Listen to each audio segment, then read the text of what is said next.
Welcome to this live edition of Herb and Two. Alongside the great Tucson, my name is Herb Howard. This is where we get together every Monday and Friday, plus a bonus content every week if you happen to be an official dirtbag. We talk about issues currently impacting the black community, talk about how those issues impact us as individuals. We talk about how those issues impact us as individuals. And along with your help, we talk through these issues in hopes of finding the optimum solutions for how we can overcome said issues. Again, overcome them as individuals, but perhaps more importantly, overcome them as a collective. Thank you so very, very much for choosing to be a part of this conversation. As always, your input is valued. It is certainly appreciated. Anything you want to add to the conversation, feel free to do so. We will read through as many of your comments as possible while we go through the show. We would kindly request that you please take a quick second to share the broadcast, share it on your personal page, share it within your personal network, share with anybody that you think would add value to or find value in this particular conversation. We will ask you also take a quick second to make sure you subscribe to the page. Hit the like button if you are watching the video as well. Again, this is Herb and Two. It is intellectual thuggery at its absolute finest. My name is Herb. His name is Two. Two, what's happening, good brother? What's up, famo? What's the business, man? How you doing? I'm good, man. I got a birthday coming up later this week on the 11th, so I'm excited about that. Nothing major in the works, really. Just, celebrate life a little bit. The older I get, the less I take birthdays for granted. I always be like, well, I'll have another one next year. Even though I grew up in an environment where that wasn't guaranteed to me, I still just kind of thought that way. But as I get older, I don't really think. I'm not like on some, morbid shit or nothing like that, but just like, appreciating it. So, that's it, man. Feeling good. Spring is coming. Weather is breaking. That's a part of it as well. Chicago come to life around this time. So I'm just excited about that, man. Other than that, shout out to the GOAT, man. Don Staley. Yeah, shout out to Don Staley. Shout out to everybody. That was a great Final Four weekend, man, for women's basketball, man. Yeah. What's the girl who guarded Caitlin? I can't remember her name. Who guarded her from UConn? No, who guarded her from South Carolina? I said who guarded Caitlin, yeah, from South Carolina. She's the Atlanta girl. She's the girl that Caitlin waved off last year. Yeah, Raven. Caitlin waved her off last year, dead of the shoot, right? And nobody's really having that conversation, but she got 4 steals on Caitlin. Yeah. And was D'ing up better than anybody D'd up through this whole tournament. Not better than Shorty from UConn, though. I don't know, bro. Well, the point matters, but... Yeah, your point is valid, though, yeah. But either way, though, man, it's a story that nobody's really talking about, you know what I mean? Shout out to Kevin Harris said, we'll be right back. He about to check out the eclipse. But part of the... I am too, but I don't think it's going to black out in the city for like 20 minutes. Part of the setup, even right now, right, you were just talking about your birthday a minute ago, how you got a birthday coming up and you don't think too much about it, but we're going to change that philosophy. Yeah. You know what I mean? Yeah. I be into tarot and astrology and numerology. Numerology. Like, I believe in all that type of stuff, right? So there's like some spiritual meanings behind this eclipse, right? For sure. And there's just like it's the death of the old sun. You know what I mean? We won't experience this for another, 40 years or some shit like that, 50 years? Something like, I heard the earliest estimate was like 20, but it might be as many as 50. Whatever it is, I don't know the number, so you probably right. I can't, definitively say one or the other. But in that, to reap the benefits of the spiritual renewal, you have to be purposely motivated and kind of meditating on the things you want to get rid of and the things you want to renew. You know what I mean? So on the way here, man, I stopped and grabbed us a candle because one of the things they say do is burn the candle till it's out. So we're going to let this motherfucker burn even when we ain't here. All right. You know what I mean? Yeah. But we're going to focus kind of on them philosophies that we want to get rid of in our personal lives, in our professional lives, private lives, whatever it is, and what we want to renew.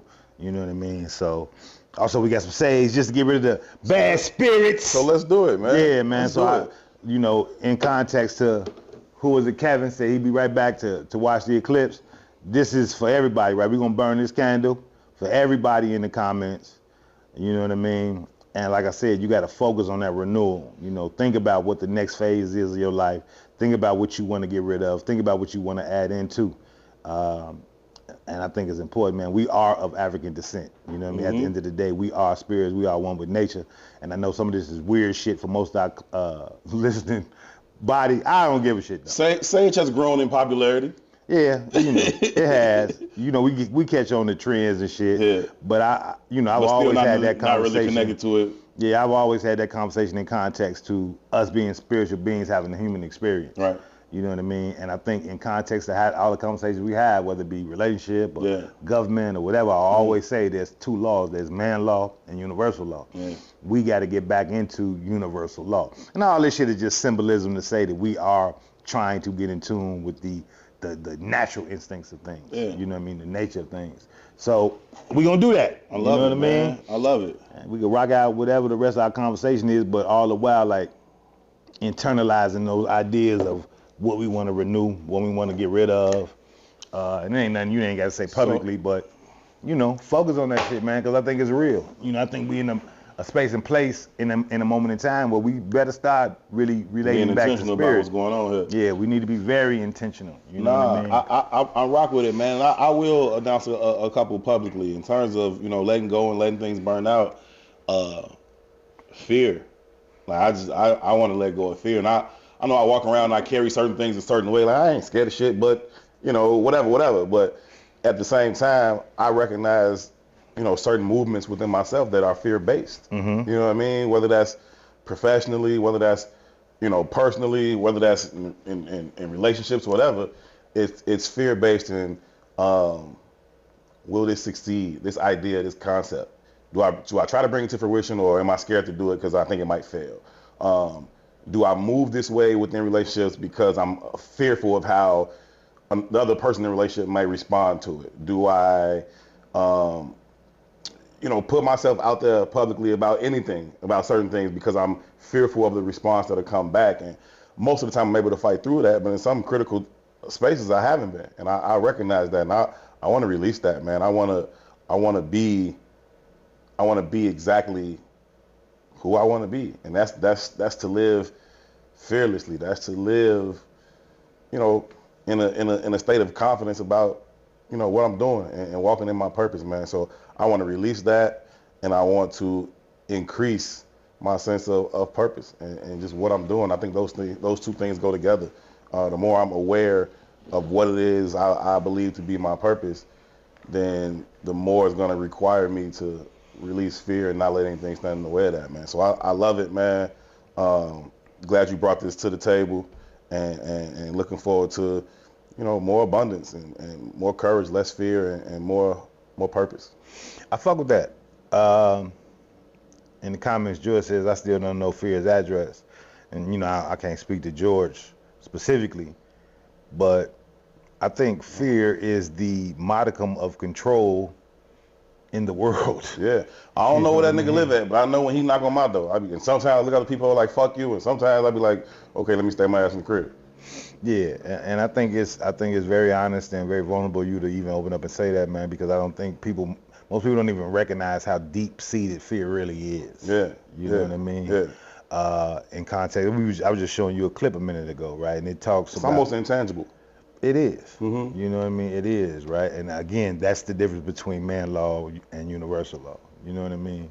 One of the things, like, we have Beach on a lot, and Beach always makes a statement that I am a God. Yeah. You know what I mean? I'm the God of my own experience. And if you really operate in that energy, if you really are a God, then you can call anything into your life that you desire. Right. And if that's not real, then you probably are operating in the space of fear. Right. You know what I mean? It's just you've either internalized it to a point where you don't recognize it, or you operating in your ego, or whatever the fuck it is. Right. You know what I mean? But the reality of it is, and we had this conversation the other day, and it's kind of bothered me on the last Relationship Friday show, and even the Patreon show. I think that was some of our better shows, and it was a more spiritual kind of conversation, a more vulnerable kind of conversation. It didn't really get the numbers that we're accustomed to getting. But I think in those kind of conversations, we address those deep-seated internalized fears. Yeah. And from a black male perspective, I think what we do is we anchor ourselves in ego to deny the existence of those fears. Yeah. Right? Yeah. But then you look at the state of our community, and there's no way to erase, can't deny it. Deny the connectivity to fear, because our communities wouldn't look the way they look. Mm-hmm. It wouldn't be. No, you know what I mean? I think that's real, and I think oftentimes we pick the fight we think we can win. And sometimes that allows us to mask who the real enemy is. You know what I mean? And I think that when you talk about this idea of hiding fear behind this false bravado or this masculinity thing. I think that because I'm unwilling to fight the real battle for fear, then I'll just go with this, masculinity thing and say, oh, I ain't, cause I'd rather fight you and say I ain't scared than to fight what I'm actually scared of. You know what I'm saying? It's easy to fight you on that. And I think similarly, I brought this sense of fighting the wrong battle thing up when we talk about this self-identity conversation with trans and I'm a man, I'm a woman. I was like, I'm y'all know me. I'm pretty liberal on most, sexual topics. You can do whatever the fuck you want to do as far as I'm concerned. My problem with the fight that community brings is I don't think they're fighting the right battle. I think they're afraid to fight the real battle. Your real battle is, in my opinion, the real battle is you want to be able to live your life however you see fit. And that battle, I think, is worth fighting. That battle, I will fight with you. I'll stand side by side with you and fight against anybody in the world to say, you can live how you want to live. You can dress how you want to dress. You can talk how you want to talk. You can walk how you want to walk. I will fight that battle with you. But because you don't want to fight that societal battle, you pick another fight with me to say, oh, I'm a man now. And I'm like, no, the fuck you not. You know what I'm saying? But let's fight the real battle. So I think this is the same. It's gonna be the same thing in a lot of ways on a lot of different topics. Like we don't want to fight the real battle, so you fight some other shit you think you can win, man. Now, that's not to say that anybody isn't. Like George, you really might not know where the fuck none of that shit. You might not know where fear resides. You know what I'm saying? We got sound just popped up on the TV. Yeah, I'm finna. Yeah. There we go. Yeah. That feedback probably came through for a second, y'all. Garda says fear hinders progress to freedom. I agree. 100%. But I'd argue even in the context of the gender battle, I don't know if I agree with you in totality about the fight to live my life how I want to live my life, right? I think most kind of human conflicts are conflicts rooted in power. And even the need and desire to have power is fear-based, right? Why do I need power over anyone if I have dominion over me? I don't feel like I do. Because you don't feel like you do. Right. So we identify even the identifiers as a masculine power force in a what's the word? They say America's the male dominated. What's the word for male dominated? Patriarchy. Right? Is the idea that because you are male, there's some power attached to that. You know what I mean? But it's not. It's not. You know what I mean? At the end of the day, I always say it's the union between woman and man that create the energy of God or the essence of God. There is no innate power in masculinity. There is no innate power in femininity. Right. It's all ideas that's conceived by a different power structure. Right. You know what I mean? So all that shit is ego, in my opinion. Even the fight for power is ego. You know what I mean? But it's what's the saying? When in Rome, do as the Romans, and that's what you do. You follow suit. You know what I mean? So even whether it be trans or I'm one of the GDs, right? All of it is anchoring into what makes me feel powerful, in my opinion. You know what I mean? It's very interesting, man. Nah, it is a very interesting conversation. I think it's worthwhile for everybody to do a little bit of a self-check sometimes, just to check in with yourself and see, where you at with it. You know what I'm saying? So it says, beyond this astronomical wonder, the total eclipse holds spiritual significance for many.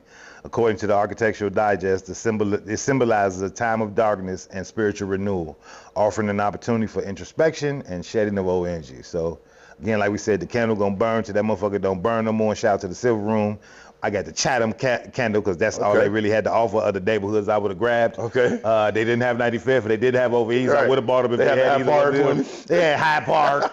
You know what I'm saying? So I was like, Chatham is close I can get to 95th. There we go. You know what I'm saying? So we gonna rock with the Chatham candle, but again, shout out to the Silver Room. Smell good too, man. It does. You know what I mean? But again, to making that sacrifice, that spiritual sacrifice, we're gonna burn this candle for everybody in the comments. You know what I mean? Mark Quinn said, what up, Q? He says, if ego exists, does this mean it has its place? I think everything can have its place, bro. I think the problem is shit goes unchecked. And somebody mentioned about something else being checked in the comments a minute ago. I saw it, but like when things go unchecked, I think that be the problem. Or they not placed in its proper place. I don't think there's nothing wrong with having, a sense of ego, right? But I think that sense of ego in its purest form is really the antithesis of what Two was saying is the problem, right? So we walk around like, oh, I need this power, and that's a fear base. Well, if I was really pure in my purest form of ego, I'm good. I got autonomy over me. I got dominion over me. I'm straight. So that part of my ego is pure and say I'm good. When it gets unchecked and it's like, I got to get in your shit and I got to get in your shit and I got like that's different, man. Remember the movie Troy? One of my favorite movies. Achilles fought for he didn't fight for the Greeks. He fought for the other one. Either way, no, he did. He fought for the Greeks, right? Achilles, I don't know. Yeah. Either way, but it sounds. Point is, he had a pure fucking ego. He knew what his destiny was. He knew what he was on. So it didn't matter to him what he had to go up against, right? He understood his destiny and all that. When they went to fight that other team, that other army, and they brought that big 12-foot nigga out there, and he ran up on him and killed him with one stab, like that. But he also didn't have his ego unchecked. The king that everybody thought he fought for had his ego unchecked. You want to go around? Achilles wasn't even on all that. Like he was like, man, I'm that nigga. I know this. I don't got to go around fuck with nobody, man, for that shit. You know what I'm saying? Mm-hmm. I think that was the difference between that pure ego that Achilles had versus that unchecked ego that the king had. And I think shit get out of hand sometimes. Now that this don't have a place, just misplaced or unchecked. Yeah, I think ego in general is the representation of the internal battle. Yeah. All right. I think that is your competition in this journey. Yeah. You against you. I think it's the reflection of you against you. And I think the goal is how do you become one with oneself and supersede that ego to become the fullness of who you are supposed to be in context to the experience you're having. That's what I believe. That's true. What I mean? I think about, when we think about King, and I'm talking about Martin Luther King, right? There's a book called, I think it's called, what year the King died? 63? I don't know it off the top. But whatever the year that he died is, that's the name of the book. It's a book by Michael Eric Dyson, right? And there's a conversation in there about one of his last speeches. You know what I mean? We all hear that, I might not get to the mountaintop with you kind of speech. Right. But there's another speech where he speaks specifically to, and it might not even be a speech, it might have been a private conversation actually. And I can't remember who he was talking to, but he was like, I know internally I'm gonna die this week. He understood it. Right? Like this week, he had a premonition like, I'm dying this week. Yeah. You know what I mean? Yeah. And he was like, and even though I know I'm dying this week, I still gotta go out here and do X, Y, Z. You know, and whoever he was talking to was like, man, well, if you feel like that, we ain't gotta move. He was like, no, this is my mission. So to get back to Troy again. 68, 68. When Troy decided, when Achilles decided to go and fight the war anyway, against his, first man, he went to talk to his mama. His mama was this goddess, whatever. And his mama told him, look, you can't sit this out. This is your destiny. You gotta go fight. She said, if you stay here, you'll be happy and you'll find a wife and you'll have some kids and you'll be cool. She said, but nobody gonna remember your name. But you gotta go. But she also told him, if you do go, I know I'll never see you again. You're gonna die there. Context a motherfucker, right? Like, the king thing. Like when we talk that, I'm above fear or I ain't really in fear or whatever, but to say, hey man, I know I'm dying this week and I have the option to avoid this pathway. I can sit this shit out and still walk that path. That's some warrior shit, man. That's some warrior Some warrior shit, bro. Most people would tuck tail and sit down. That's some warrior shit. And you couldn't even blame them for real. Man, that's some warrior shit, bro. So I acknowledge that. I admire it. You know what I mean? So I want to go outside. P, can I put my phone on? Like, can I go to YouTube live on my phone? Or should we leave this running and come right back in here? Ain't nobody staying here for this shit if we turn this shit off. We don't gotta turn it off. I can put it on my phone and take whoever want to go with me. I'm just asking what options do we have? Because I want to go outside and see this shit. I want to go outside and see the eclipse. I can put the live on my phone to bring whoever with us that want to come, or what? That's possible. Yeah, I can go live from YouTube for sure. On my phone. Wait. It would just be a pause. It would be a whole new feed. Yeah, but we will pause this. I want to start, and then we can pick this back up when we get back. Yeah, because we can delete this one or whatever the fuck. I just want to go outside and whoever want to come can come. I don't want y'all to think we leaving y'all for real. I want to see the shit. It's never gonna fucking happen again in my lifetime, maybe. Mm-hmm. How do I fucking do this shit, man? I said this. Everybody Nick 294. Okay, here we go. So yeah, that's I don't know how that works, man. I don't know how we gonna do this if we doing that, but I do want to jump into some conversations, and they might be, they're not old conversations, but I think it's in context. You have until 3 p.m. to see it. That's what Ryan Jackson says. You know what I mean? I don't know how the thing works, but it don't look like it's happening no time soon. It only take like 3 or 4 minutes or some shit, they say. Yeah. All right, fuck it. But if it happens, we'll leave. Straight up. I mean, it is what it is, right? That's the.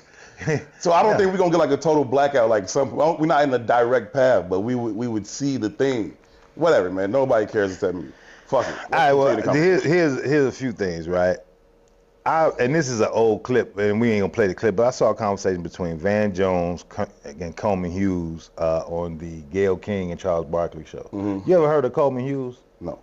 That's the only reason this shit is so interesting to me, mm-hmm. right? So on the they was talking about why black men are specifically angling towards a Trump presidency, right? Which is a misconception in itself. But what was interesting about this shit is that it brought forth this kind of Coleman Hughes to my attention, right? And he's a young boy, like in his late, maybe mid-20s, like 26, 27, right? And when I saw him on the conversation, like I didn't agree with nothing the motherfucker had to say. Mm-hmm. You know what I mean? Thanks, Sharif. But I was in my head like, why the fuck is he talking to Van Jones, Gayle King, and Charles? Who the fuck is he to be talking to Van Jones? Right. You know what I mean? Like, and I don't fuck with none of the people on that counter, but to get to that stage, you had to achieve some shit. Sure. Right? Allegedly, right? So I started doubling back. Presumably. I started doubling back and I started researching, like, who the fuck is Coleman Hughes, right? And he's popping up in all these small pockets, right? Like small podcast presentations and small, I'm not minimizing it, but like he has articles in papers that might be the size of the Defender or, you know what I mean? Like, like small shit. Yeah. Then I look more and he's like on Bill Maher. Like he has these pockets of like these high level conversations where like you got to achieve some shit, at least in my mind, to be able to be on those stages. Sure. Right? But what Coleman Hughes is the new, what's the girl's name? Candace Owens. Candace Owens. I'll never speak her fucking name. But okay. I thought it was very, very, very, very interesting, right? Because what happens is I'm researching this motherfucker like, who is dude? Like, why is dude? How you get the Bill Maher motherfucker? Like, what have you done to say I should be valid here, right? And again, he's young. You know what I mean? So I'm like, even just in the amount of time you've been on this planet, motherfucker, what could you have achieved to say Bill Maher should be talking to me? You know what I mean? So I'm doubling back. I can't find nothing that validates him being able to be in that space. And it's bothered me that he's in all these goddamn conversations. Sure. You know what I mean? So I go back and it says essentially, Coleman Hughes is an American writer and podcast host. He has a fellow at the Manhattan Institute for Policy Research and a fellowship and contributing editor to the City Journal. Very interesting, right? So the City Journal is the Defender by all measurable means. It's not. I got you. And it might be a stretch to call that shit the Defender. True. It might be the Southside Crusader. Right. You know what I mean? Right. So I'm like, does that get you to Bill Maher? Because if that's the case, nigga, I got the credentials to be. I knew this was your ego. Oh, but it ain't my ego. It ain't just about my ego. Some of it is my ego. Some of it is my ego. But it ain't all my ego. Milk says the dude's not even the foundational black American. Larry say he's a fraud. It don't matter. Right. What's interesting to me is the dynamic of how he gets to where he gets to. Okay. It kind of points out the game. It's like Candace Owens. What the fuck has Candace Owens done to become Candace Owens? Right. You know what I mean?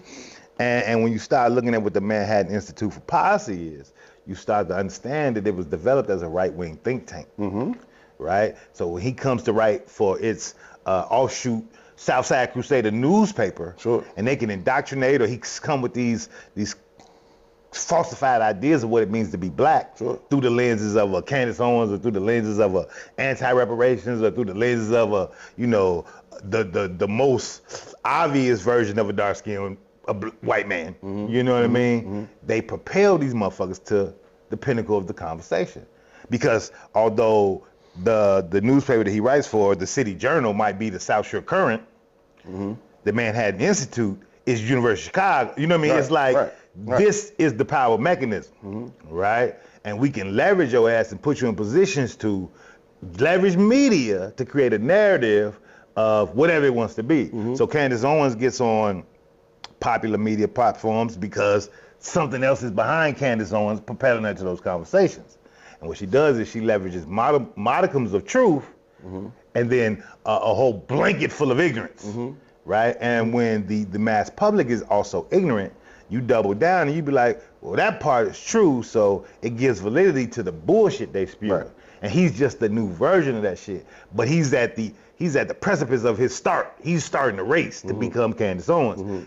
It's hard to find in Candace Owens because she's been around for a few years, and you like, no, she's Candace Owens. But if you start pulling back the layers, like, who the fuck is that? Why is she there? You know what I mean?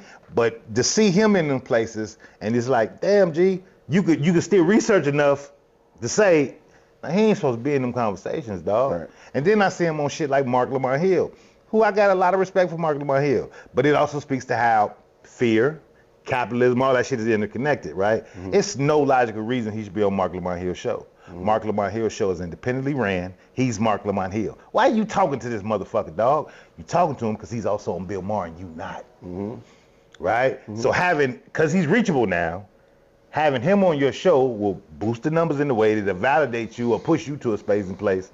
Everybody's playing the game. Also validating these bullshit ideas. Everybody's playing the game. Everybody's playing the game. You know what I mean? But it's the game that essentially is harming our elevation. Yeah, no doubt. But people are always willing to make that trade. People are always willing to make that trade-off. We've been talking about it, you know, shit, it touches everything that we do talk about. I was going to say we've been talking about the Diddy thing, but it touches everything that we do talk about. People willing to make that trade for whatever they supposed to be standing on. Everybody talk about standing on business these days. Nobody fucking standing on business. Like, that's not real shit. You know what I'm saying? Motherfuckers stand on shit as long as they can until somebody offers them a reason to stand off of it. Like, and then that's what they do. And so, you know, and I ain't surprised. I don't know who the brother is. In the comments, they saying he ain't really shit. They say he's on a reparations panel talking about how Black Americans don't deserve reparations and shit, or shouldn't get it. So, you know, I don't know the brother, but I'm not surprised. I'm not surprised. But that's kind of my point, right?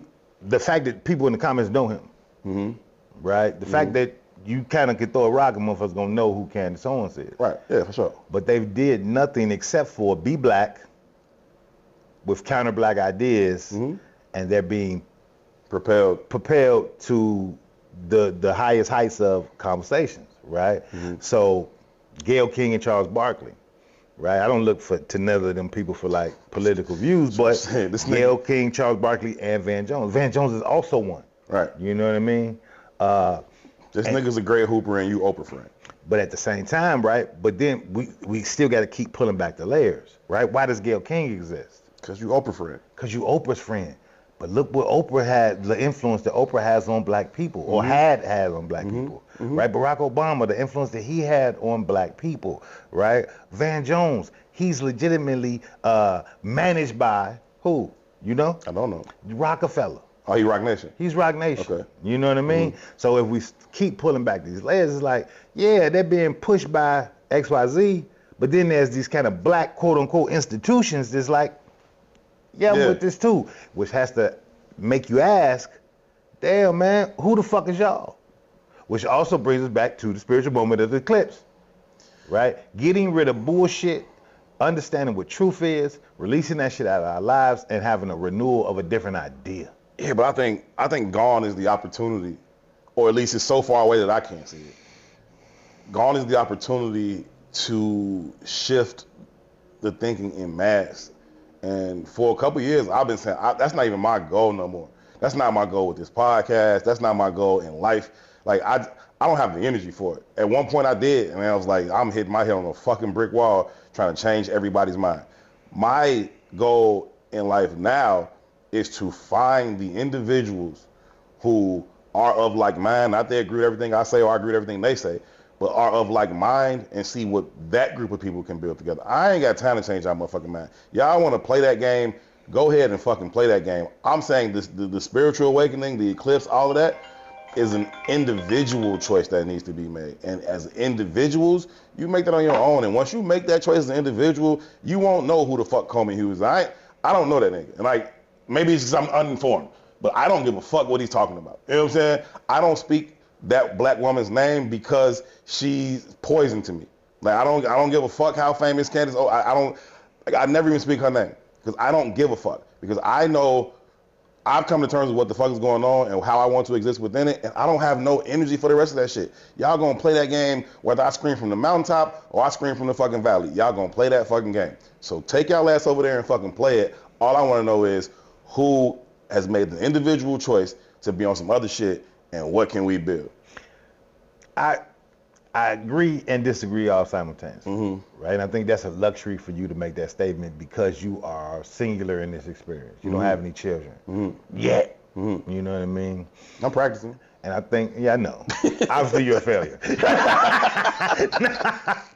But I think the uniqueness of this design is that we are here to make it a better place for the next generation who populate this earth. Sure. I think that's the only real value to being here. And that generation is going to have to make a choice whether you want to go over there and play that bullshit with them or you want to come over here and do this spiritual thing with us. Don't disagree. It's up to you. Don't disagree, right? But again, like the reason like why white supremacy works so well is because every institution that we've ever experienced is rooted in white supremacy.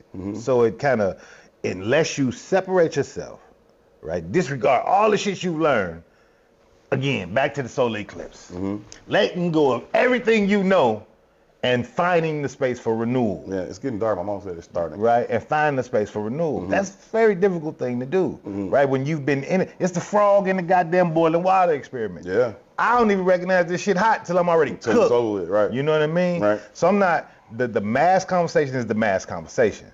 But for me, revolution is necessary, right? It don't mean it's effective. It don't mean it's gonna always succeed, but it's always necessary, right? Because you have to keep checks and balances. You know what I mean? Because ego is so powerful, right? And those people at the top of that hierarchy are ruled by ego. And in the midst of that, they will destroy everything below it.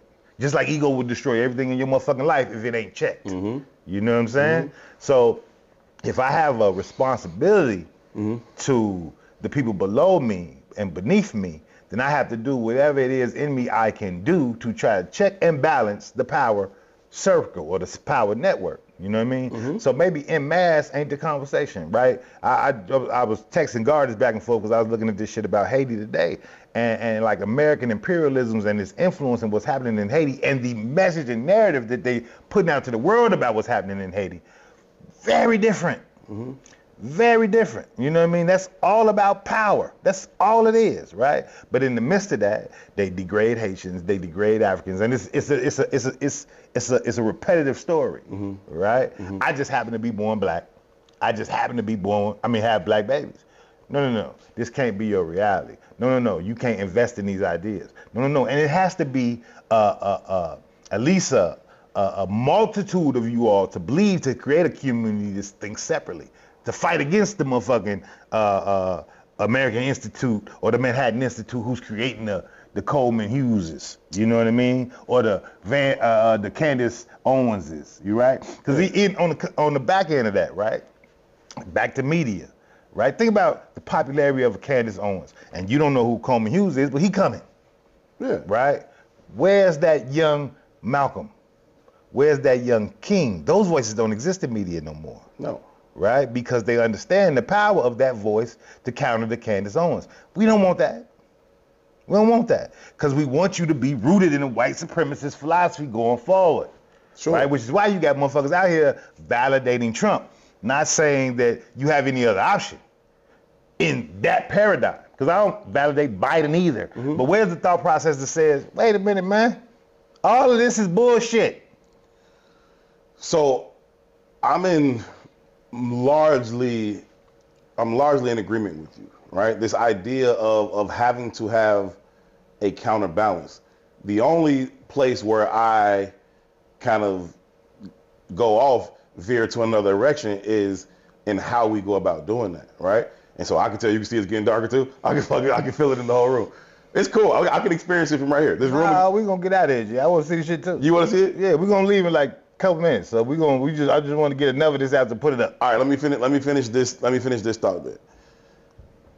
When I talk about like not fighting it that way, I just mean I'm not finna just be going straight like the 300, the movie 300. They was wild as hell and radical as fuck, right? The majority of society looked at them like y'all crazy as hell.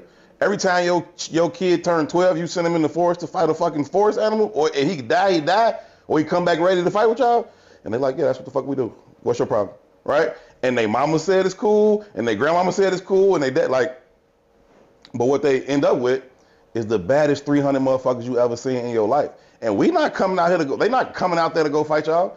But if y'all bring that shit over here, we will fuck y'all up. And so I'm just trying to find my little 300, man. Like, you know what I'm saying? Like, I'm not trying to go, like, yell at y'all niggas. Like, y'all own all the fucking mass media platforms. Y'all do all this. Y'all do all that. Y'all don't create spaces for the Malcolms and the Dr. Kings no more.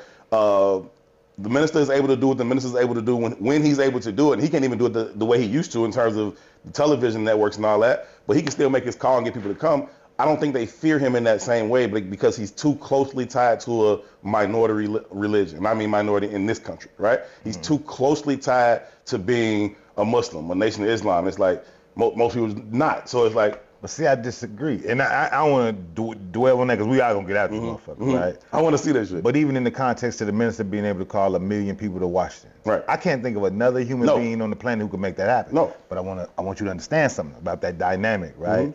It's moments in time and movements of energy. Sure. Right?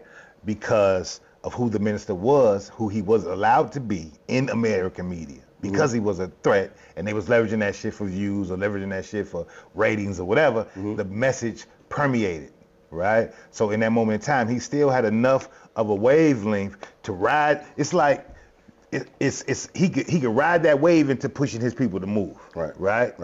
Now you get a 10, 15 years out of a generation who doesn't have those experiences and they don't pay that shit no attention. He was tied to the Nation of Islam since he became the minister. Sure. Right? And there was people at the first Million Man March who was like, I don't fuck with the Nation of Islam. I was at the second one. I'm not a Muslim. Right. I was at the first one. I've never experienced nothing I will never experience nothing like that again in my life. Right. You know what I mean? But again, it's shorties out here who don't know who Dr. King is. Right? Contextually, they don't know it all. Right? So to ask them who Thurgood Marshall was, you'd be like, what the fuck is you talking about? What? You know what I'm saying? But all these men gave their lives in sacrifice so you could live the life you live today. Problem is, you don't make the investment because American media or school or all of the other mechanisms that are supposed to educate you, right, don't. And they don't because, two, you start to obtain power over your own understanding and have dominion over yourself, right? No knock to nobody, man. And I think we're going to get Ryan Fest on here in a while because he's running for the elected school board. Shout out to Ryan Fest. I don't know if it's shout out to Ryan Fest. I got a lot of challenges for Ryan Fest, man. He was asked about teaching black history in the schools, and he was like, man, I don't think that's the school's responsibilities. And I felt like that was bullshit, personally. Right? I think context of what you were saying. No, American history is black history. It should be part of the curriculum. And for me, that was a very Coleman Hughes kind of statement. You know what I mean? The fact that we getting rid of diversity, equity, and inclusion, for me, that's a misnomer because if you really know what diversity, equity, and inclusion about, it shouldn't even apply to most of the motherfuckers that it applies to, right? So it's just a very interesting dynamic, and they start to use shit that was built and generated for you, and because of your ignorance, you don't know, you give it away. You know what I mean? Just very interesting, man. We finna go outside, y'all. We finna go see this thing. If we can figure out how to pause this thing, or I'll take y'all with me or whatever, or we come back and chop it up again, but we want to go outside so we can see it. I know some of y'all going outside right now. I see Mimi going outside to go watch it. We're going to go outside and see just how dark. I can tell how dark it is right now. Yeah, it's happening quick, man. And I know this is a shortened version if we don't get you all to follow us outside. Either way, man, we appreciate y'all rocking with us always. It's a lot more topics we wanted to cover, but you know, the clips ain't gonna happen again. So it's a few things I want to talk about. We're gonna see this. Hopefully we come back up here and at least chop it up for another 15, 20 minutes or something, and then we'll slide. But we finna go. If it break, y'all, it break. We finna try something we ain't tried before, but we'll see y'all in a second either way. Assalamu alaikum. Or not, or maybe, I don't know. Or not, or maybe, I don't know. Hey, 2 Chainz is so terrible. I mean,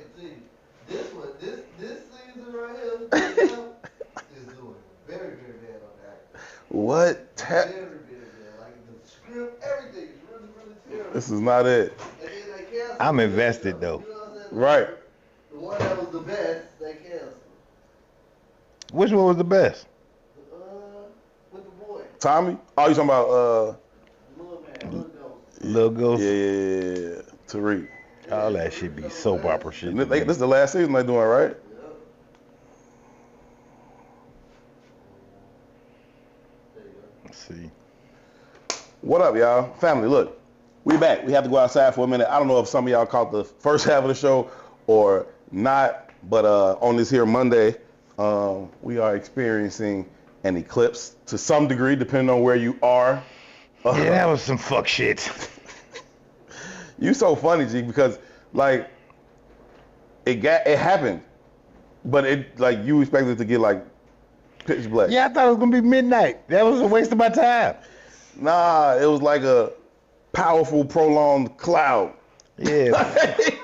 Fuck out of here. They said in 1831 Nat Turner saw the eclipse and it was a symbol for the revolution. I was expecting some shit like that. Oh, okay. I ain't getting nothing. I didn't feel no Nat Turner energy. Dang. It was That's that big guy with those panties. that was terrible. You lost. It was funny, like it get done. Me and people like, no, it happened. You like when? When it got dark, that was it. Nah. Depending on where you at, if you're in a direct path, you can see something more direct. Q actually sent the picture, and I don't know what the picture was of, because he said he was a mere couple miles away from us. Yeah, cool, good 3 miles at best. Yeah, like obviously it for real. was 3. Yeah, nah, he a couple miles from us, and he sent us some blacked out stuff. Right. And it was full out midnight where Q was at. I think he just took the picture through like Right. some Ray-Bans or something. That was Photoshop, Q. We don't believe you. We You need don't more people. believe you, okay? Yeah, that was trash. Nah, it was cool, man. It was cool. Don't know if y'all got to catch it or not. Hopefully you did. Hopefully you appreciated the experience or whatever. I know people who drove to the path because it was in Indiana, a little bit of a ways into Indiana, but that was one of the places in the direct path, at least close to us. So I know a lot of people that was driving over to Indiana to see. So the it should have trophy. got all the way dark in Indiana. Yeah. In certain parts, you know. So, anywho, man, we had got off into a conversation, but I wanna just jump back a little bit because I want to give women's college basketball just a little bit more due on this episode, starting with Dawn Staley, and then we could easily start with the players. They deserve it too, but Dawn Staley brings so much to the game. G. She brings validation as a player, as an Olympian. You know what I mean? She was, at least for my age, she was one of the first women star basketball players you've seen like on TV and shit. Like, oh shit. So she was validated as a player. She super good as a coach, and she just dope. Like, she just dope as a person. Like, you hear her talk, the stuff she got to say. You hear her players talk about her, other people talk about her, and she just dope. So shout out to her. She gave Caitlin Clark a lot of praise, even though, you know, obviously her team beat them. She gave her a lot of praise, and I think it was warranted because we talked about all the women players, you know, about a couple weeks ago, but what they did for the college game in the past year or two, super impressive. And Dawn Staley did that with a whole new starting five. Like, they went to the championship game last year, lost to LSU. They won it the year before that. I mean, they didn't. They went to Final Four, lost to Iowa, I'm sorry. And then the year before that, they had won it. But she do it this year with a whole new starting five. Like, that's hard. That's hard. Yeah. I salute to Don, salute to all the ladies, salute to Caitlin Clark too. 100%. Caitlin is definitely a ball player. You cannot take nothing away from her, man. She getting people 18 in the first quarter. Yeah, she's a ball player. It's nothing, you can't take nothing away from that. But part of the conversation we was having before we left was, you know, we was kind of focusing in on the Coleman Hughes guy, right? Yeah. And what I was really speaking to was like what the power of media really is. And I still stand behind that. Even in regards to how we looking at the women's college game right now, is a direct reflection of the power of media. You know what I mean? And what's the other conversation we was having not too long ago? Like when when ideas align, there's no need to have a meeting, right? So all they was waiting on was finding the characters that they could create a story around. All they needed was characters that they could create the narrative around, right? But here's what's most interesting about that shit to me, whether it be sports, whether it be politics, whether it be music, whether it be whatever the fuck, right? The only narrative that seems to be like dominant in American culture, maybe even international culture at this level, at this juncture in time, is race, right? It really is, right? Like you needed a villain, you needed a hero, you know what I mean? And the way they shape the context of villains and heroes is through the lens of race. You know what I mean? The X-Men is coming out with a new X-Men anthology kind of movie, right? And if you know the story of the X-Men, Professor X and Magneto is really based on Malcolm and Martin. So they're playing with the idea now to make them black people. And there's backlash. Even though that's who the context of the story was created around in the first fucking place. Right. You know what I mean? They always gonna push back. It's interesting, but you back to basketball, right? Caitlin Clark. CNN yesterday posted the NCAA winners. A story about, you know, South Carolina winning the girls tournament, but the image they used was of Iowa. You know, they do little nuanced shit where you don't catch it. I'm looking at Twitter when they won, and black people was like, man, fuck Caitlin Clark, you know, and white people was throughout the duration of the season when they beat LSU. See Angel Reese, see, you know, the conversation with the African dude, the football player. Anu, whatever his name is. I can't think of it. Acho, yeah. Right? Acho. Yeah, you can't accept the role of the villain and then accept sympathy. She didn't accept the role of the villain. The media gave her the role of the villain. Right? They gave her the role of the villain for just being, all they needed was the characters. Right? All she had to do was show up one game, cause she is good. All she had to do was show up emotional. Right? And she's that. And they gave her the role of the villain. But Caitlin does the same shit. And I like it, because that's just the nature of competitive sports. Right? I like it. It's the nature of competitive sports. But when she does it, she's the hero. You understand what I'm saying? Like, it's very interesting how those dynamics work. And we fall into it no matter what. We like, what's the Shakespeare shit? All the world's a stage and every actor plays his part. You know what I mean? We like the shit. We do. You know what I mean? But it's so interesting to me on how easy it is to shape that narrative. It works well because it's fear-based. Like everything else we were talking about. You know what I'm saying? That sense of fear that, well, if Angel Reese becomes the star, and what does that mean for me? You know what I'm saying?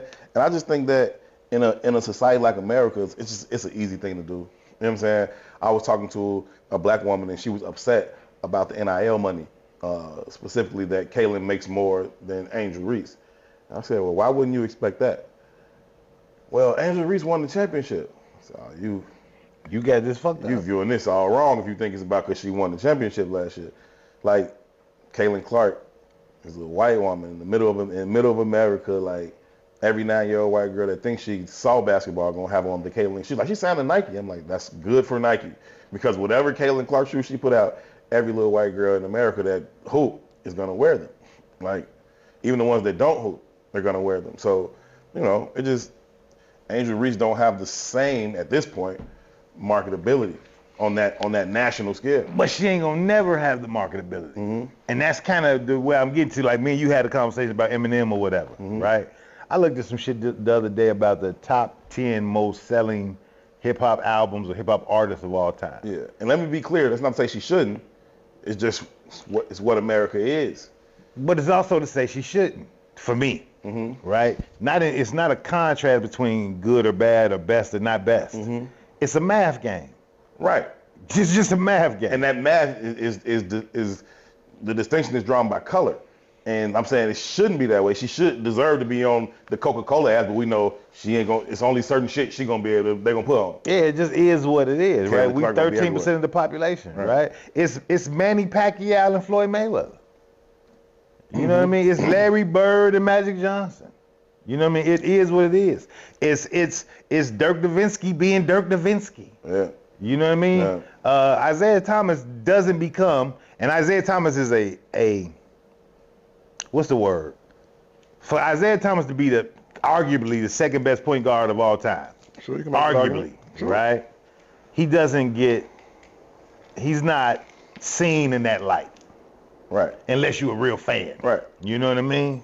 Matter of fact, he's been villainized by Michael Jordan. Right. But I think even the level of villainization that he's been given through the lens of Michael Jordan is also a response to who Isaiah was in the NBA. Isaiah specifically publicly made statements like, Larry Bird ain't who y'all think he is. He just white. Whether you agree or disagree, to say that shit out loud condemns the structure of the power source. You know what I'm saying? Eminem being the greatest selling rapper of all time is a reflection of Eminem being white. I don't care how good or bad he is. He's white. Sure. Right? 100%. But what's most interesting, even in the context of saying the top 10 rap selling people of all time, you know who's number 7? And Outkast is number 8. I want that to be perspective. Outkast is number 8. You know who do you think? Migos. No.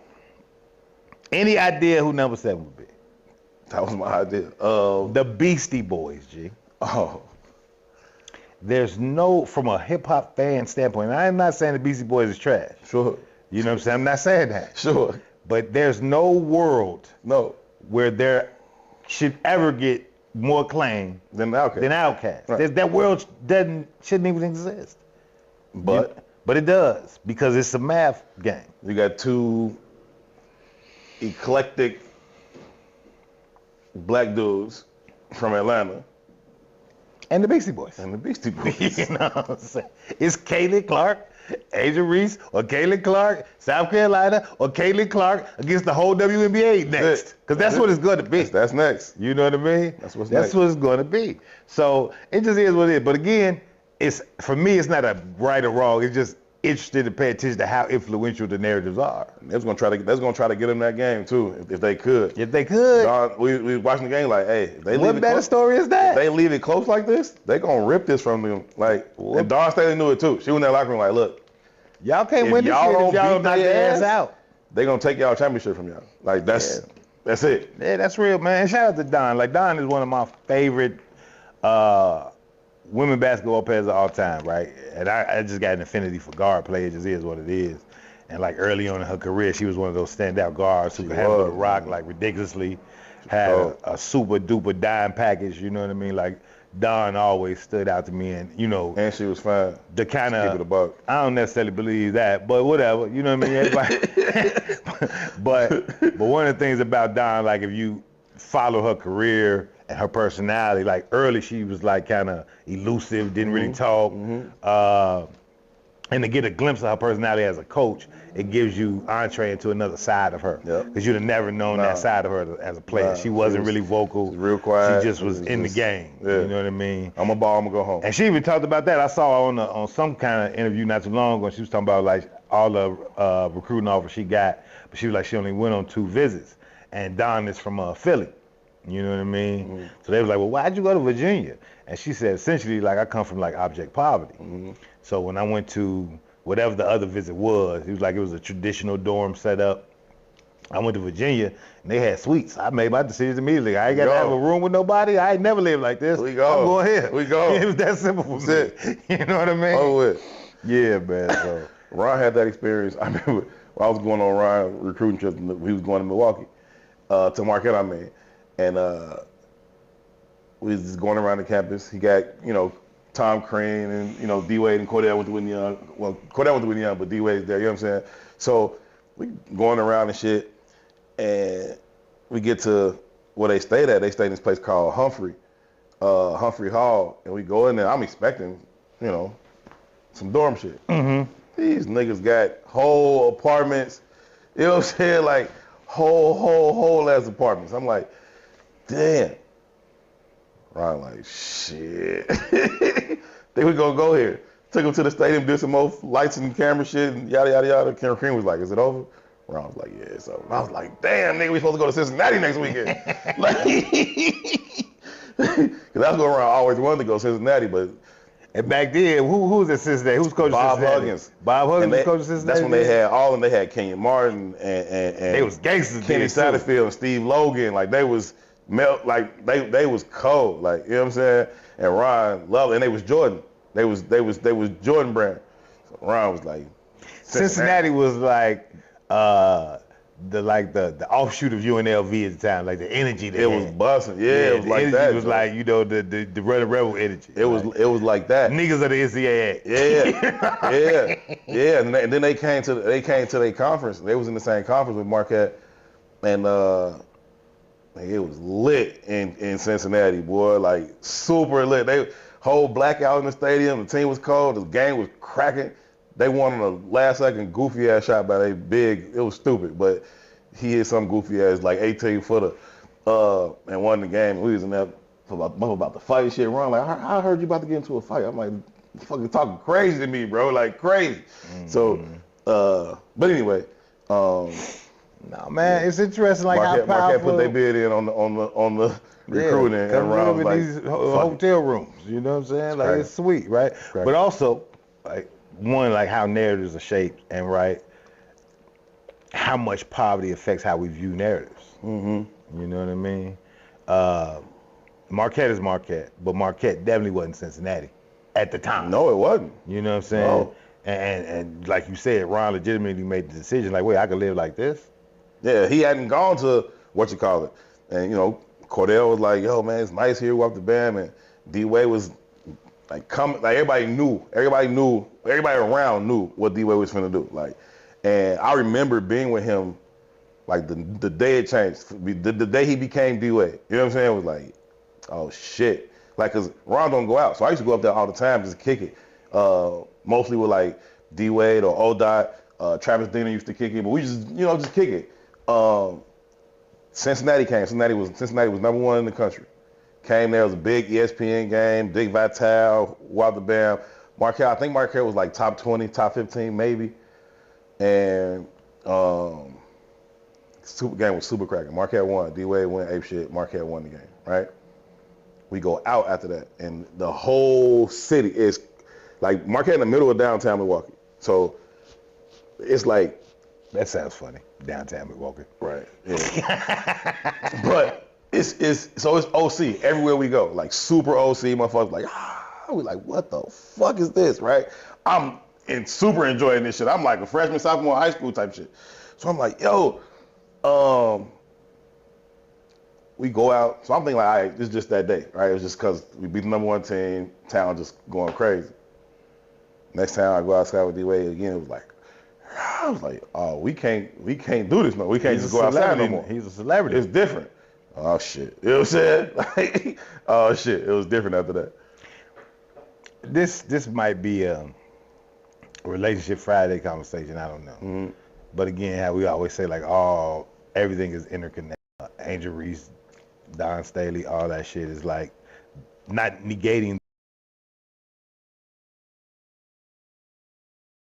the top. It's right. The marketing push that's making 13 million people tune in to a game where last year you probably wouldn't have had half those numbers. Right. You know what I mean? And I'm definitely 2 years ago. Definitely 2 years ago, you might not even get a third of those numbers. Right. You know what I mean? Like the other day, and I know Jaguar gets kind of tossed out there as being. At some levels, I kind of agree with the shit. You know what I mean? But she made a statement the other day that I thought was very, very interesting in lieu of Puffy getting in trouble. Mm-hmm. And, you know, Jaguar have been making these statements for a long time now about the behavior sets of the men in the industry and how they take advantage of women or how they take advantage of this, how they take advantage of this, that, and the third. And, like, when you pull back, like, a lot of layers, and this ain't even just black Hollywood, this is white Hollywood, too. There's been documentaries, other people, Corey Feldman, the white actor from, I can't remember the movie, but he was very, very popular, like, in the late 80s, early 90s type of deal. He came out and he was like, man, this is whole shit is pedophilia. You know what I mean?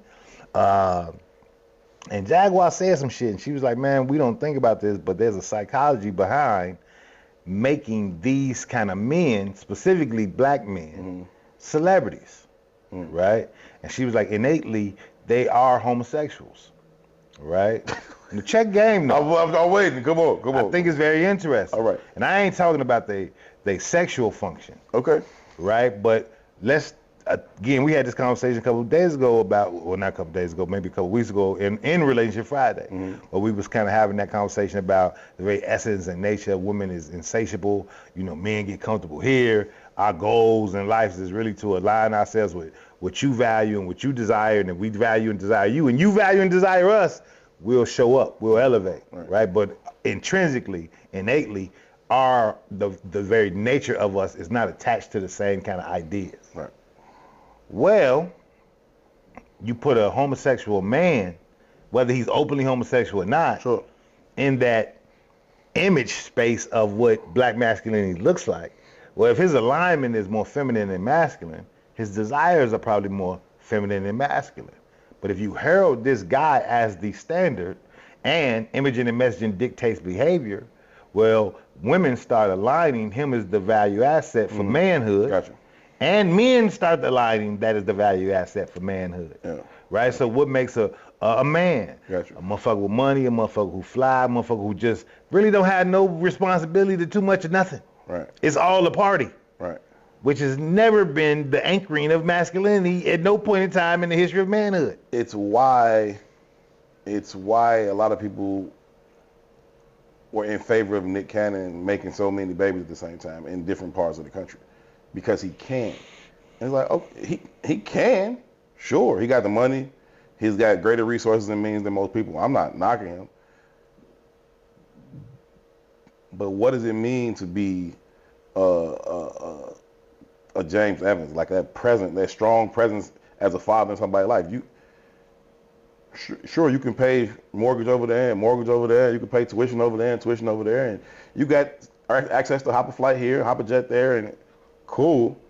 But is that the definitive, or is that the new definitive based on your ability to have enough money to send to different places? I think that's a nuanced argument, right? I agree, because I'm do your shit, and he's going to be able to afford all of them different opportunities through his own networks and connections. Baby, what you like to do? You like to do that? Oh, let me introduce you to what, you know what I'm saying? That's going to work out for them too. All the T.I. kids do some shit. You know what I'm saying? I think only one, maybe two of them got some talent, but they all do some shit. You know what I'm saying? You know, so. For me, like, Nick Cannon ain't the guy though, for me, right? To like hearken the argument on. And I think Nick Cannon has a specific kind of narrative, and it's a dual narrative. And I think it's interesting, like, how it shifts and changes over time. Like, Nick Cannon is always kind of being seen as the corny character.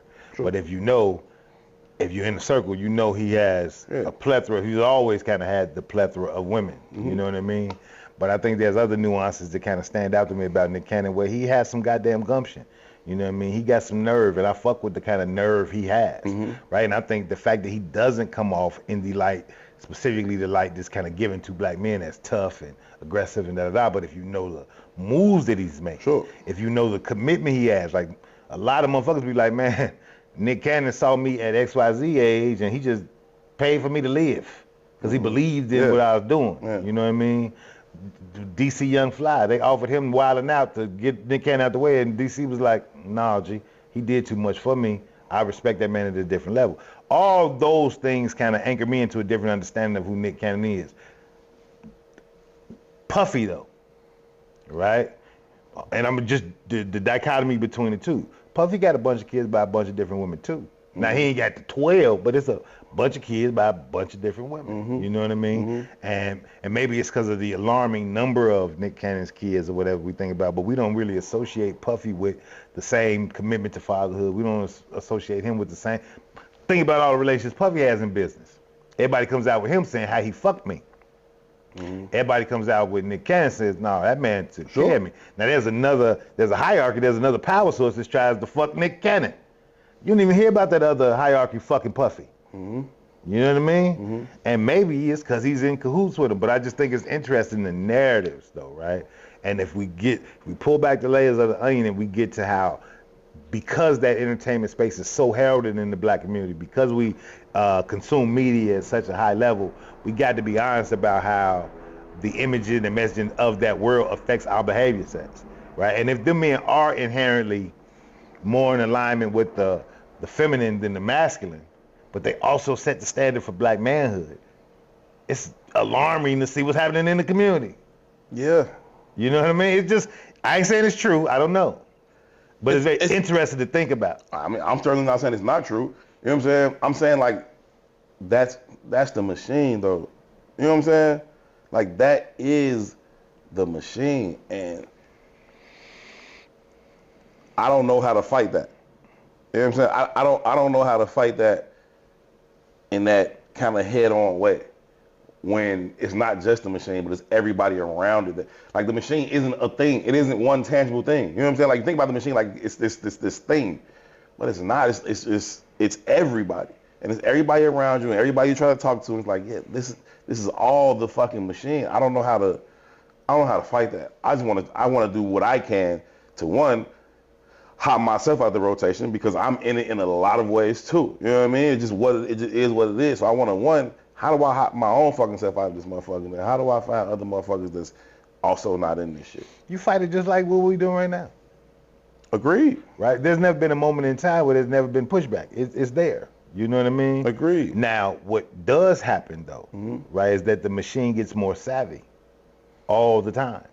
Right? Think about the existence of AI. Right? All AI is a humongous corralling of ideas and thoughts that have already been presented. Right. So if you ask AI a question, what it does is it mills through the catalog of information that's already been presented to give you the best answer that it can come up with for whatever question you have.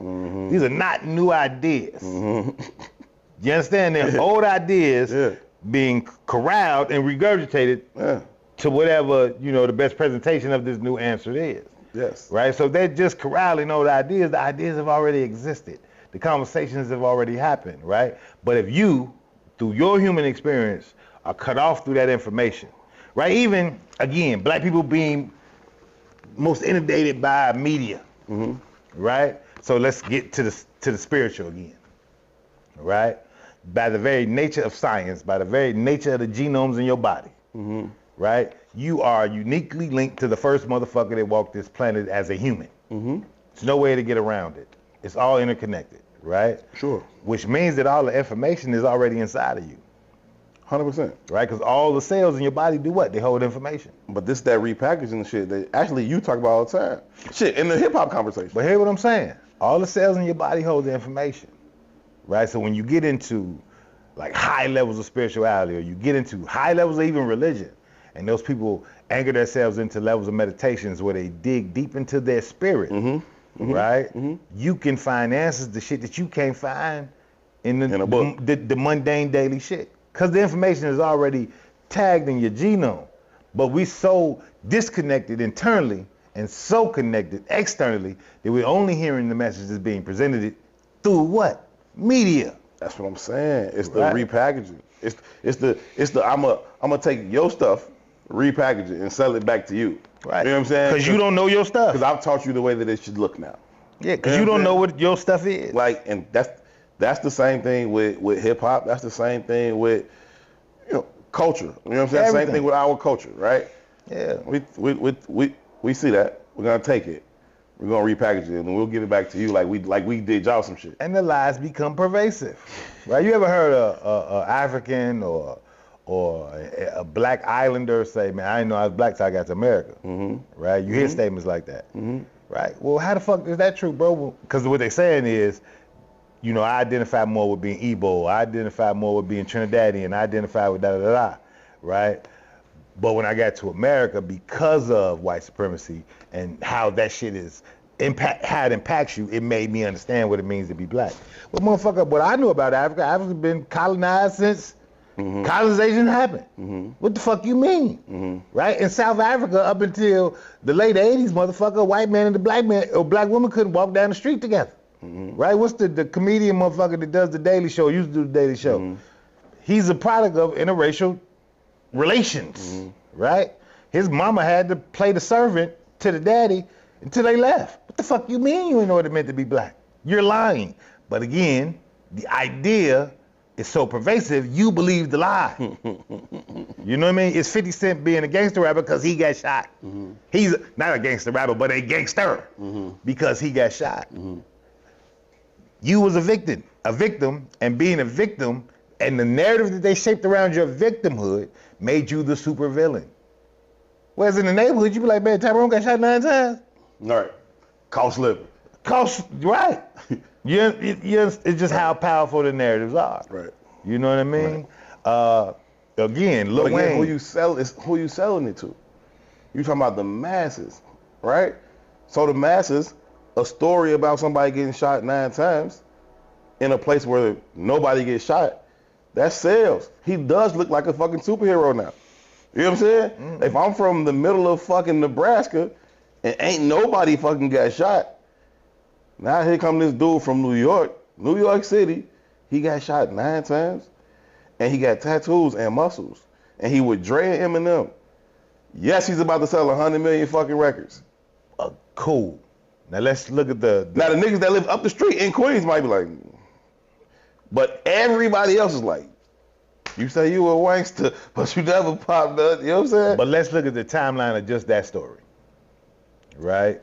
So I'm born and raised on the south side of Chicago, right? At the kind of height of street and gun violence. I'm not advocating for them. I'm just speaking about how narratives get shaped and how they work, right?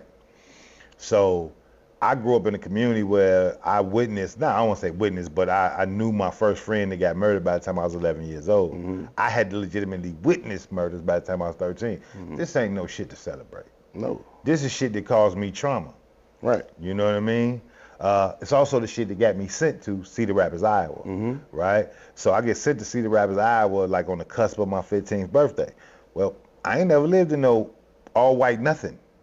You know what I mean? Mm-hmm. I ain't never lived outside the south side of Chicago, mm-hmm. right? So to juxtapose the south side of Chicago experience with the Cedar Rapids, Iowa experience and being introspective as a young man, right? It gave me a very different understanding on life, right? So when I got to Cedar Rapids, and this is true too, I was in some of the most dangerous situations I've ever been in Cedar Rapids, Iowa. But being introspective, I was like, what is you motherfuckers doing? Mm-hmm. I don't get it. Mm-hmm. Right? Because you all aren't faced with at least through the lens of which I'm seeing the world, right? You all aren't faced with the kind of challenges that a young boy being born on the south side of Chicago is being faced with. It just, this environment doesn't create those kind of challenges. You know what I mean? But because you all are looking at this ideology of identity through the lens of Boys in the Hood, through the lens of New Jack City, through the lens of rap music. Mm-hmm. You know what I mean? Nas, it just dropped. I remember it like it was yesterday. Mm-hmm. You know what I mean?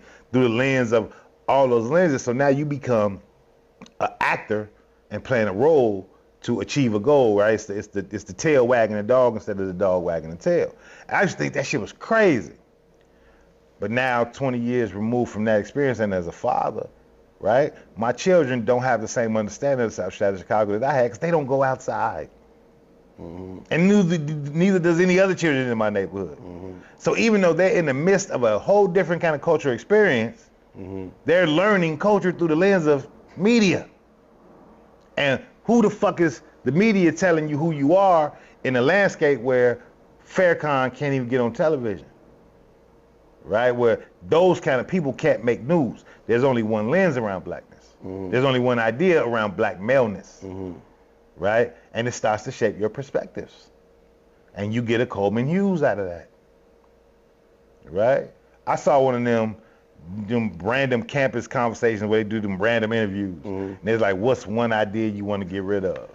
You know, what they call it? You know how they say that shit. Like, what's an unpopular opinion mm-hmm. black people need to hear? Mm-hmm. And you'll hear shit like, white people don't owe us nothing. Reparations is a falsehood. This is college students. Yeah. You know what I mean? Leaders of tomorrow. Leaders of tomorrow, but you don't have any context, right? Mm-hmm. And it just, you go down the line, they was all of the shit they said was unpopular ideas you need to get rid of. I sat there and listened to, you know, how the duration of the clip, and I didn't hear one idea that I could agree with, right? But these are the motherfuckers that BET raised, right? These are, and it ain't BET's fault. It's the parents' fault. It's the community's fault. It's us allowing media to raise our children. It's us not shaping our own narratives. Ain't that what Ryan Fest was saying though? My point exactly, which is why he's being pushed in position to be the new school board No, I'm saying, representative. when he say it's our fault, it's our responsibility to teach our Black history and not the schools. Like, ain't that what he's saying? Well, see, again, for me though, the schools are only an extension of us. You understand what I'm saying? That's not the case no more. But that's why it's all falling apart because we won't take the responsibility, right? Agreed. So you went to Whitney Young. Whitney Young was black then. Whitney Young's not a black school today. You know what I'm saying? So those kind of contexts. There was a reason why it was a black school, right? Because black people made it a black school. There was a value to that. You know what I mean? There's no value to that no more. Yeah, but I feel like the school system as a whole has just changed in a way to where you now have, you know, things like Teach for America, which has its good things, but it also has some real terrible effects when you got, you know, 23-year-old, fresh out of college, white woman from wherever the fuck, and then she dropped off in the middle of Black America to teach these kids without any understanding of them and who they are. And so everything they do, you view as a threat. You already intimidated. They attitudes this, so you write them up. They get suspended. They angry. You know what I'm saying? Like, I don't have no understanding versus when I went to grammar school. Although I went to the grammar school right in the middle of the fucking hood, like right in the middle of two like beefing sets and all that shit. Our school had Black leadership. It had Black culture. Every morning we sang, lift every voice and sing. We went through the 7 principles of choir. Like every morning on the loud system, this was the shit. You know what I'm saying? The teachers were like that. They was aunties and grandmas. It wasn't fucking. Why do you think that was? Because there was an investment there. There was a give a fuck. Most of them lived somewhere around there. You know what I'm saying? They didn't all live across the street, but they lived in the neighborhood. You know what I'm saying? And what happens when you stop making that investment? But that's what I'm saying though. Like, it's chasing the American dream, but it's also America coming in and saying, it's much cheaper for me to pay little white girl coming out of Missouri as 23-year-old. I can pay her whatever the fuck versus me having to continue to pay Miss Chavez whatever the fuck I've been paying you because you taught here for 40 years type shit. Right. All y'all can get the fuck out. We got to Teach for America, and these white people come from here, and it's like, okay, we come here, we'll pay for your school, but when we pay for your schooling, you just got to do 3 years in one of these types of districts. Then go about your business. Yeah, but you got to do those 3 years in one of these types of districts, though. I'm not disagreeing with none of that. Yeah. But if you keep pulling the layers back, right, the responsibility of us is our responsibility. End of story. Agreed. Right? Agreed. Now, the reason why Miss Johnson, I'm just making up a name, right, had that investment in the community she was in and had that investment in you understanding the 7 principles of Kwanzaa, the reason why you were singing the Black National Anthem every morning, because there was a undergirding of a community that supported all that shit too, right? So again, you 10 years younger than me, right? I remember going to Operation Push every Saturday. At the time, I had no context to the value of Operation Push, you know what I mean? And even with all the qualms around Jesse Jackson and Operation Push. The reason why black people was in that Operation Push every Saturday was because of the anchoring into Push. They was pushing and moving contracts in the city because it's all interconnected. Even you being a school teacher and that being your job, if government don't operate the way we want government to operate, it will dictate how your fucking job works. Hence, you being a school teacher forces you to have an investment in government as well, right? You being a fucking bus driver does not separate you from government. Right? You being a bus driver does not allow you that separation. But as you start to change narratives because you don't write yours and you're not in control of yours, they start separating those organizations, right? So now teachers teach for the check, not for the community. You understand what I'm saying? And it just gets further and further away, and you got to always understand that if you were always a victim, why the fuck you think they're gonna stop victimizing you? You have to fight back. And the only ways to fight back are rooted in these systems. If we're going to align ourselves with these systems. You can't separate yourself from the system and think you're fighting back. You're fucking lying to yourself. Right? So there's no logical reason why you can't get 10 people in Operation Push today. But it is, because the leadership of Operation Push was kind of centered and focused on the greed too. But they control the purse. Right? So when Operation Push was Operation Push, Well, when Miss Johnson was Miss Johnson, soup cost 99 cents. Today soup costs $4. Now you forced, right? Yeah. To do what you got to do to get to the $4 soup. You better make a decision before I do. You better make a decision before I do. Right. Right? So when we had these conversations like what's gonna happen, how we gonna get there, da-da-da, right? The dollar's falling, bro. They're gonna force you to get there because you're still at the bottom. So now you still have the natural beef between those who can afford the $4 soup and those who obviously cannot, right? And then it's like, well, I did. You should be. Understand, like, all that shit is a falsehood. You know what I'm saying? Being anchored in is what fucking mattered. That's it. It's what fucking mattered, man. It's why we all have such affinities for where we're from. You know what I'm saying? I don't mean the superficial way. I mean like in a real fucking way. It's because of the connections that we had, the ties we had. We understood what it meant to just know that shit like the back of your hand and know everybody and everybody know you. You know what I'm saying? That meant something. But we don't really have that shit like that no more, man. We're so caught up in the new narrative, G, we don't even have any desire for it or any appreciation for it. P, you got that clip? P ain't even in here. That sucks. Where'd P go, man? You don't know, he must have stepped out. Yeah, P stepped out, man. But to that point of not having any affinity for that narrative. P, you got that clip, G? So I want to get into this quick conversation. We probably close out in a minute, right? So part of that lack of affinity, part of having any expectation, right? There's a kind of a series on MSNBC called Black Men in America Road to 2024. Right. It's a series. I don't remember how many parts in the series or whatever, but it's a documentary by MSNBC with correspondent Tremaine Lee and civil rights attorney Charles Coleman. Right. NBC correspondent, civil rights attorney. We got to assume that these men are anchored in to Blackness. Some level of intellect, if not nothing else. Sure.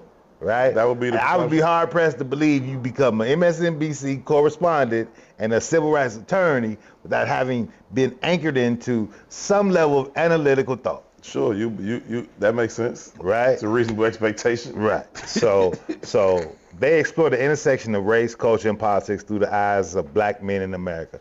The documentary also includes conversations with black politicians, celebrities, and everyday voters. Some of the people that's on some of the series is Ben Crump, Al Sharpton, Benny the Butcher, Hakeem Jeffries, Jeezy, Michael Steele. You just go down the line like there's some impressive names in the context of visibility participating in this conversation. And I watched a few episodes of the series, bro, and I get appalled by the conversations we have.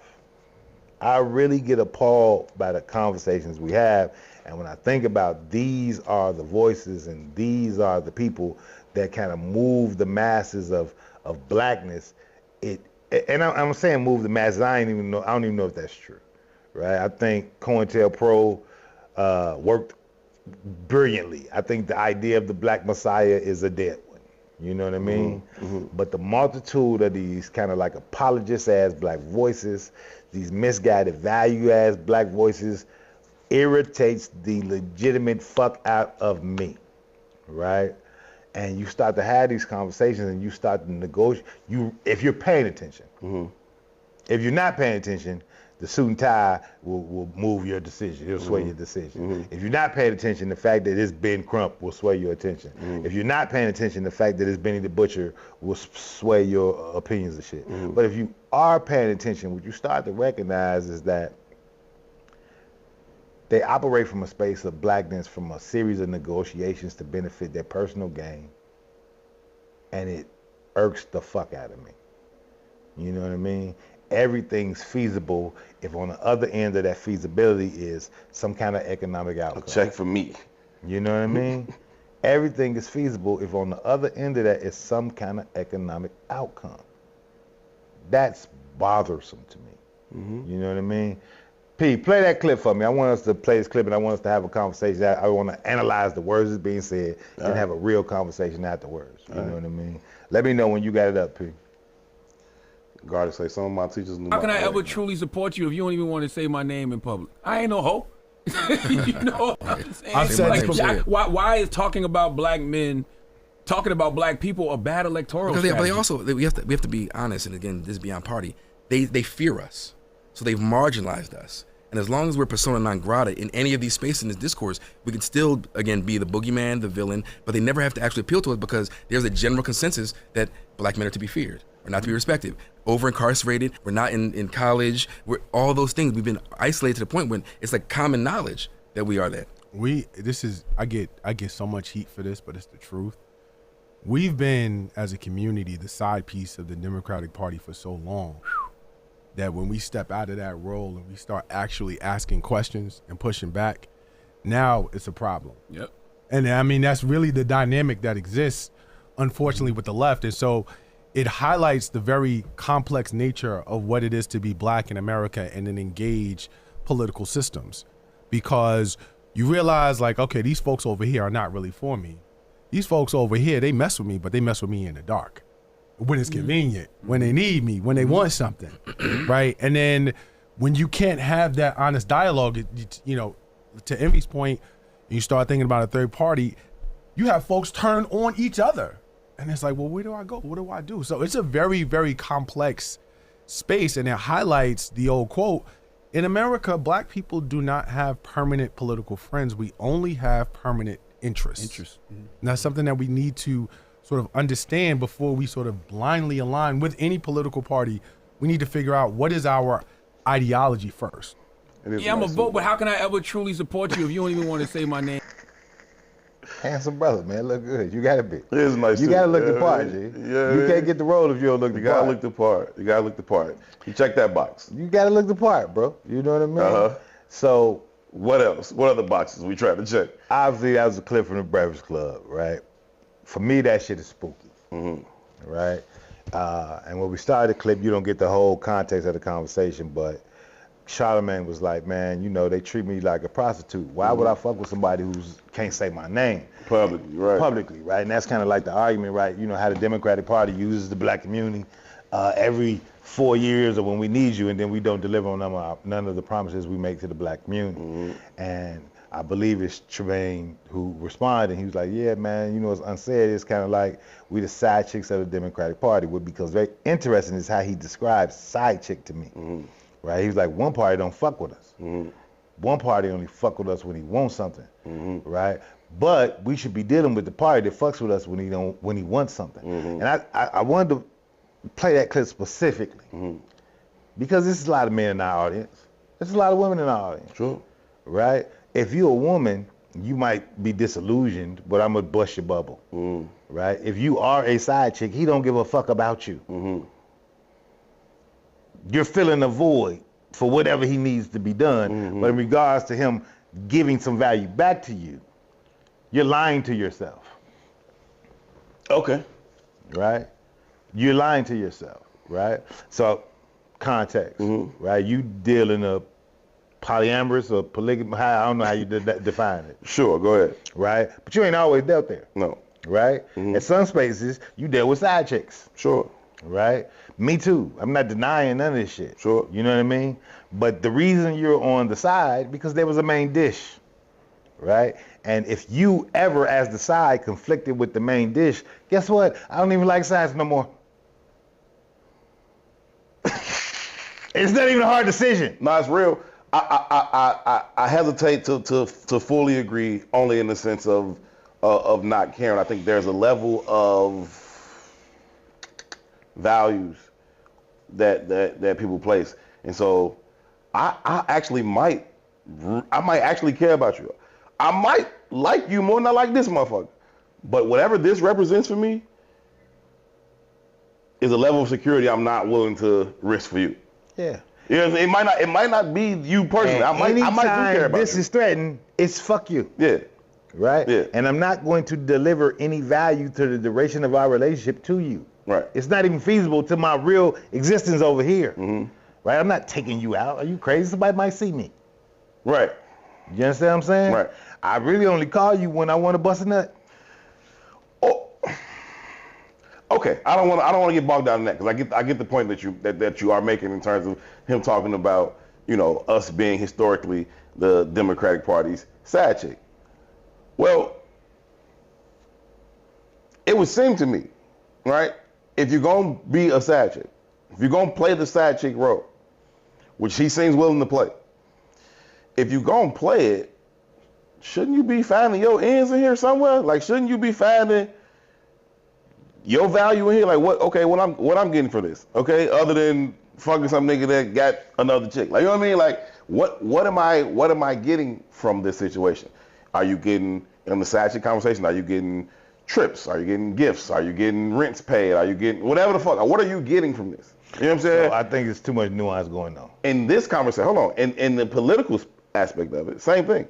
If I'm your side chick, what the fuck am I getting from this? Right? What am I getting from riding with you, from keeping your dirty secrets, from supporting you on behind closed doors? Okay, what am I getting here? Am I having a reparations conversation? Do my school systems look good? Is my community safe? What the fuck am I getting back from me being your side chick? And I don't see it when it's $4 soup and $20 eggs, and like I don't fucking see the shit. You know what I'm saying? So that becomes the fucking why you want to be a motherfucking side piece. If you're gonna be that, at least be getting something from it. You ain't getting shit. So I think it's even nuance to the side chick. They don't even treat you like a side piece. At least side pieces get the ride. They treat you like a straight busser. Yeah, So it's 3 a.m. Pull up. That's what I was finna get to. And that's the 4-year conversation. Every 4 years it's 3 a.m. Pull up and do what you do. So that's the nuance. And then I see you in 4 more years. That's the nuance I was getting to, right? So, not to dwell deep into your relating style or whatever, Right. but the difference between being a side chick and being polyamorous is that you're being honest with all the parties involved. Sure. It's a full partnership that doesn't exclude you in publicly or none of that type of shit. Right? So if you with this person and you decide to go back to deal with this person is fully aware of, I'm dealing with this person because of. You know what I'm saying? There's a value there too. But the side chick is just being manipulated, bro. Yeah. Right? You said you ain't a side chick, you a buster. What I was gonna say is like there's a difference between, let's say, a mistress and a side chick. For me, the side chick label only gets attached to the lowest of the low kind of engagement. Not to mean you don't have any value, but that's how you're being engaged. You know what I mean? Hence, when the main dish or the main woman or the person that's important to me, right, shows up either in the way I want them to show up, or you threaten how I want this to show up, I will discard you. What becomes interesting to me is that that's his argument for why we should be fucking with you. You understand, like the nuance there? Crazy. Like, It's crazy. that's insane. Yeah. You know what I mean? Yeah. That's insane. And then they had the conversation, like I said, it's Ben Crump, it's Al Sharpton, it's Jeezy, it's Benny the Butcher. I love Benny the Butcher as an MC. Right. I don't give a fuck what he got to say about politics, Are you right? disappointed in J. Cole? No, I'm not. And I'm gonna say why, right? It's two ways I view that whole shit. And it gets into this conversation too. Right? We've been, we got the candle burning, we've been having this conversation about letting go of ego and fear and all that shit. I think we've been so, as a hip hop fan, I wanna say I'm disappointed, right? Because I've been nurtured by the same systems that say we supposed to be in clap back, nigga. We supposed to be in constant conflict with each other. Yeah. Right?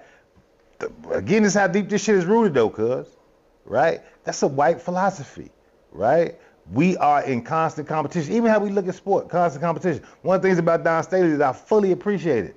When she got up there and accepted the championship, she's like, wait a minute, stop all this shit. I want to shout out Caitlin Clark. The shit you've done for this game, we can't deny. We all eating. We all gonna eat off what you've done. And that's honest. You know what I mean? That's the spirit of not competition, but partnership. Right. Cohesiveness. Right? Same conversation we've had about being African and being born next to the equator, right? Everything is in abundance. So the relationship is what's most important because it's gonna further the idea of the whole, rather than being competitive. You know what I mean? But again, I've been shaped and ruled by this here said system, by this here said philosophy of life, right? So I come up with this conflicted spirit where I got to be the best. I got to be able to whoop your ass. I got to crush you, right? There ain't room for us. You know what I mean? And it shows in every level of blackness. You know what I mean? Whether it be hip hop, it can only be one. Like the conversation, the context of GOAT, greatest of all time. How? Right. It's not even a logical thing. Right. How? Because when the eras change, what value, you know what I mean? Right. Like to compare this level to NBA, we got niggas scoring 80 points a game. You could never do that in the game where the metric? motherfucker can hand check you. Yeah. The metric is different. Right. You know what I mean? Right. So, again, so even to the context of J. Cole, what J. Cole said, I saw the apology or whatever. On one hand, I'm like, man, get that nigga Cole. Right. You know what I mean? Get that nigga, Cole. But I'm burning this goddamn candle today, right? Because I want to be able to let go of all the shit that hinders me, all the shit that holds me back. And what J. Cole said, I did that shit, and I did it because people was pressuring me and pushing me. And what His you gonna boys do, in the Cole? whole What you country. gonna do, Cole? Right. And he said, when I put that shit out, it didn't sit well in my spirit. Because Yeah. I don't really feel like this, Yeah. right? I don't really feel like this. I don't got no bad blood with Kendrick. Well, nigga, you shouldn't have did it. Maybe you shouldn't have, but that's Because now I don't know what to believe. but that's the Either nuance. you think his second album was Huff or you don't. But that's the nuance of the space and place we are, Right. right? I'm reaching my stride. I'm walking into my greatness. What he also says is like, I slept great for the last 10 years. I was uncomfortable with putting that shit out. Is this shit gonna fuck up what I'm trying to get to when I've been operating in the pureness of my spirit and not in my ego? I get that, but the sport of hip hop demands that you stand on that. But that's a lie, right? Because hip hop ain't no sport, it's an art form, and all art is subjective. Even how we say he's the best because he sells. And who, what? Yeah, the metric is Right? crazy. The way we define popular culture in most lenses is through the lens of a fourth grader. Because most motherfuckers don't have a high enough intellect to understand high level shit. Yeah. How is that the best? Because you can relate to most motherfuckers. Agreed. You understand? It's all a lie. It's not a sport. It's art. Yeah, but it's an artistic sport. See, that's bullshit. It's an athletic art. Like, you know what I'm saying? Like, I get it as a hip hop fan competitive and the art. way I've been shaped in the culture. But if we trying to go to a different space mentally and spiritually and physically as men, he right. Cole is absolutely right. Cole pissed me off. If he would have shut up, I'd have been fine with it. But if you succumb to the pressure from your boys in the outside world, and you put that out there, and you come back 2 days later, I feel terrible. That was the lamest thing I've ever done in my life. Again, it's so nuanced though, bro. And that's cool. Like, you should be able to. If that's how you feel, you should be able to come out and say it. And on some levels, I commend him for saying that wasn't me. That was my lower self, and I feel lame as hell for doing it. Okay, cool, but you know, like, Think of how much shit we clap back, man. Think about how much shit we compete with as young boys to manhood. We compete with girls. We compete with sports. Yeah, Right. Art form. we competitive. Right. I used to do graffiti. We used to compete with who's the best at this. Sure. Right. How many motherfuckers is competing to be the smartest motherfucker in the room?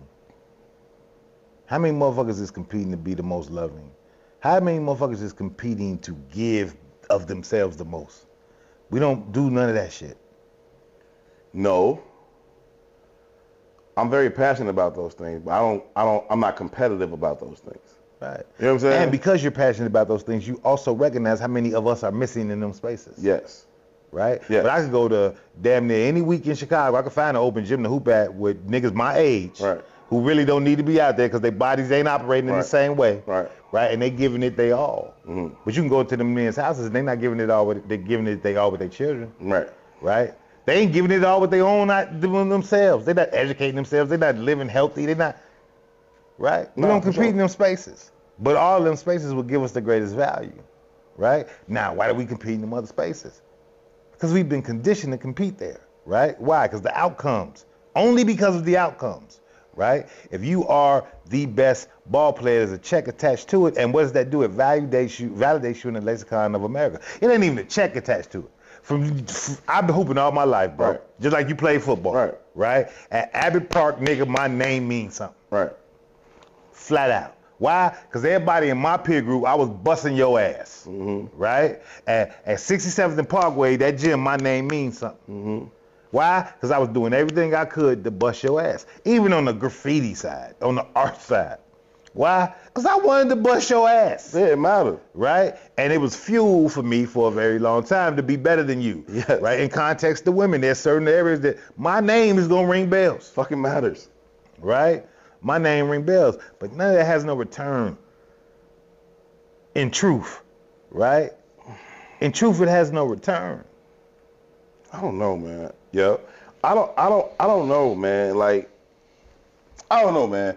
I just think that hip hop being what it is, I think it's a competitive art form, and I think it's healthy when the best of that art form spar a little bit. Like, I think it's okay. Do I want them niggas to fight? No. Do I want any of that? No. But y'all can sharpen y'all opinion on each other for sure. I thought Jay and Nas going at each other was dope.